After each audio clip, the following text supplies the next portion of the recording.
ایک کوشچن کسی پیرنٹس نے واٹس ایپ پہ کیا ہے کہ بچے کے اوور ڈیولپمنٹ کے لیے اسکول اور پیرنٹس کا رول تو ہمیں سمجھ میں آ رہا ہے، لیکن معاشرے کا کیا رول ہے اس میں روشنی ڈالیں گے؟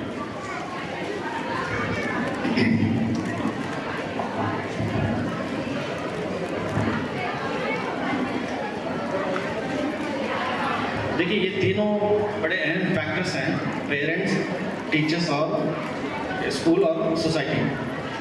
ان تینوں کے تال میل سے ہی بچوں کا ارتقاء ہوتا ہے، ڈیولپمنٹ ہوتا ہے۔ پہلے کے زمانے میں ایسا ہوتا تھا کہ بچے جب تعلیم حاصل کرنے کے لیے آتے تھے دور دور کے مقام سے، تو کوئی نہ کوئی ایک پڑوسی اس کی ذمہ داری لے لیتا تھا، اس کے رہنے کے لیے، کوئی پڑوسی کھانے کے لیے، اس طرح سے۔ آپ پرانے تنظیموں کا سسٹم دیکھیں تو معلوم ہوتا ہے کہ پورا سماج مل کے بچوں کی تعلیم و تربیت کر رہا تھا، یہی آئیڈیل طریقہ تھا۔ لیکن چونکہ ہم ایک مفلوج سماج میں رہتے ہیں اور یہاں وہ مزاج بھی ہم کو محسوس نہیں ہوتا ہے، تو یہ مزاج کو ڈیولپ کرنے کی کوشش کرنی چاہیے۔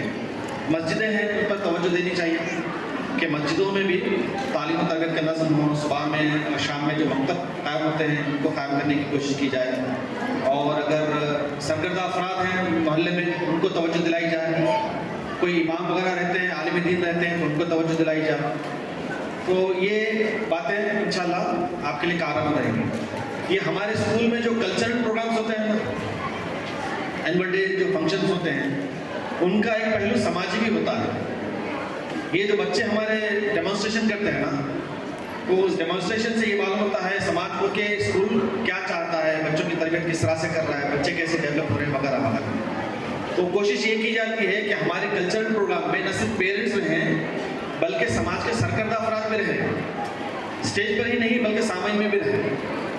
یہ مزاج ڈیولپ کرنے کی کوشش کرنی چاہیے کہ آپ اپنے افراد خاندان کو جانتے ہیں جو بااثر ہیں، تو ان کو آپ ضرور دعوت دیجیے کہ آپ کے اینول فنکشن میں آئے ہوئے، صرف والدین کا آنا ضروری نہیں۔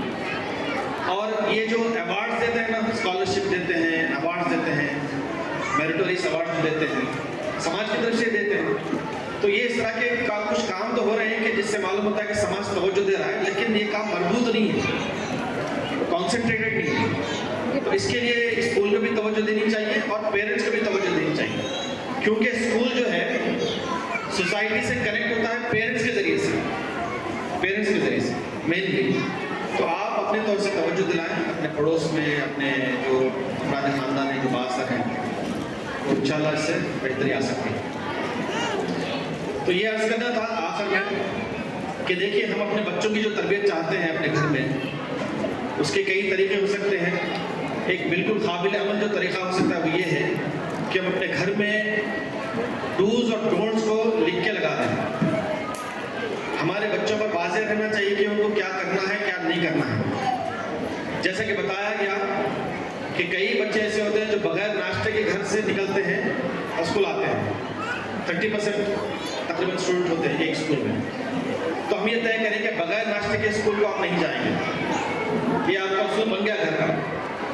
اسی طرح سے فجر کی نماز کی بات ہے، تو آپ اپنے گھر میں ایک ٹائم ٹیبل یہ بھی لگا سکتے ہیں، یہ ایک چارٹ ٹائپ کا، کہ آپ یہ بتائیں اپنے بچوں کو کہ کیا وہ کیا کر سکتے ہیں کیا نہیں کر سکتے۔ اس کا بڑا غیر معمولی اثر پڑے گا۔ شیخ عبد القادر جیلانی رحمۃ اللہ علیہ نے جو اپنا نام کمایا، جو آج مقام ان کا، اس کی اصل وجہ کیا نہیں بتائی کہ ان کی والدہ نے ان سے کہا تھا کہ بیٹا جھوٹ نہیں بولنا چاہیے۔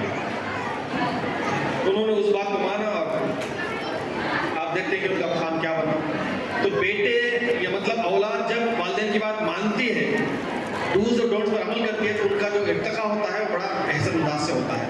تو آپ سے گزارش یہ بھی ہے کہ آپ اپنے گھروں میں اس طرح سے کوئی نظم کریں کہ کیا کرنا ہے کیا نہیں کرنا ہے، تو اس سے انشاءاللہ بہت فائدہ ہوگا اور اس سے ہم بھی بچ سکیں گے۔ اگر ہم یہ طے کریں کہ فجر کی نماز ساتھ پڑھیں گے سب لوگ، تو ظاہر بات ہم کو بھی پڑھنا چاہیے فجر کی نماز، ہم کو بھی ہم بھی پڑھیں گے آگے بڑھ کے۔